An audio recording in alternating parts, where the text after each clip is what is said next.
Article 370 of the Indian Constitution was never just a piece of legal text. It was a promise, a compromise, a reflection of a deeply complex moment in history. For over 7 decades, it defined the unique and often contentious relationship between Jammu and Kashmir and the Union of India. It granted the region a significant degree of autonomy, setting it apart from all other Indian states. This special status was a source of pride for many Kashmiris and a point of heated debate across the country. Understanding why this article existed is crucial. The story begins in 1947, a year of celebration and unimaginable tragedy. The British were leaving. The subcontinent was being partitioned into 2 nations, India, Pakistan. There were over 500 princely states given a choice: accede to India, accede to Pakistan, or remain independent. When the Constitution of India was being drafted, the unique circumstances of Jammu and Kashmir's accession required a special provision. This led to Article 370, explicitly a temporary provision. Its primary purpose was to mediate the relationship between the central government in New Delhi and the state of Jammu and Kashmir.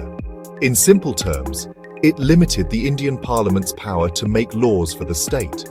While Parliament could legislate for all other states, its authority over Jammu and Kashmir was restricted to just 3 subjects: defense, foreign affairs, communications. These were the very subjects mentioned in the Instrument of Accession. For any other law to apply, the Indian government needed the concurrence or agreement of the state government. This gave the state's elected leadership a powerful veto over central legislation, a privilege no other Indian state enjoyed. Furthermore, Article 370 allowed Jammu and Kashmir to have its own constitution, its own flag, its own penal code, the Ranbir Penal Code, instead of the Indian Penal Code. Residents of the state lived under a different set of laws regarding property ownership and fundamental rights, creating a distinct legal and political identity within the Indian Federation. A critical component of this article was Article 35A, which stemmed from Article 370 and was introduced through a presidential order in 1954. The article contained within its text the mechanism for its own modification or removal. For decades, the legal puzzle of Article 370's permanency remained a subject of intense debate. Proponents argued that with the dissolution of the Jammu and Kashmir Constituent Assembly in 1957, the article had effectively become permanent. They said the one body empowered to recommend its abrogation was gone, making removal impossible. Opponents countered that a temporary provision couldn't become permanent by a technicality. That debate drove political and legal battles until 2019.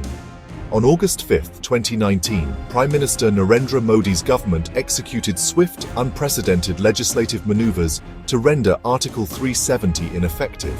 Rather than repealing it, the government used the article's own powers to make it inoperative. Step 1. Reinterpret a key phrase in Article 370, Clause 3. Clause 3 required the Constituent Assembly of the state to recommend any changes. The government argued the Constituent Assembly no longer existed, so its role passed to its successor, the Jammu and Kashmir Legislative Assembly. But Jammu and Kashmir was under President's rule then, no functioning elected government. Under President's rule, the state legislative assembly's powers are vested in the Indian Parliament. That created a unique legal pathway.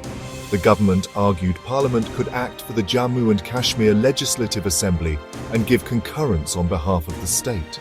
This allowed the central government to effectively give itself permission to proceed, bypassing a state government's approval. With that interpretation, the President issued Presidential Order CO 272. Based on that recommendation, the President issued a final notification, stripping Article 370 of its power and ending Jammu and Kashmir's special status. The abrogation of Article 370 was not just a legal change, it was a fundamental reordering of the Indian state. Its most immediate and visible consequence was the reorganization of Jammu and Kashmir.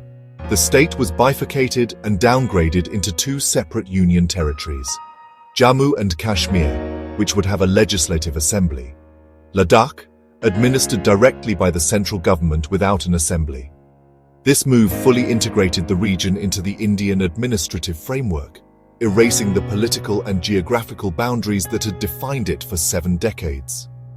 Supporters celebrated it as the correction of a historical wrong, arguing it would lead to better governance, economic development, and complete integration with the rest of India. They claimed the special status had fostered separatism, corruption, and had prevented the application of progressive Indian laws. However, the move was met with significant opposition, particularly within the Kashmir Valley. Critics argued it was carried out without the consent of the people of Jammu and Kashmir, undermining democratic principles and promises made at the time of accession. The decision was preceded by a massive security lockdown, a communications blackout, and the detention of major political leaders. Today, more than 6 years after that fateful decision, the long-term impact continues to unfold.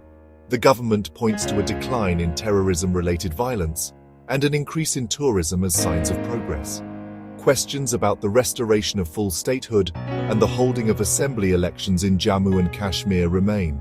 The debate over whether this change ushered in peace and development or deepened alienation is far from settled.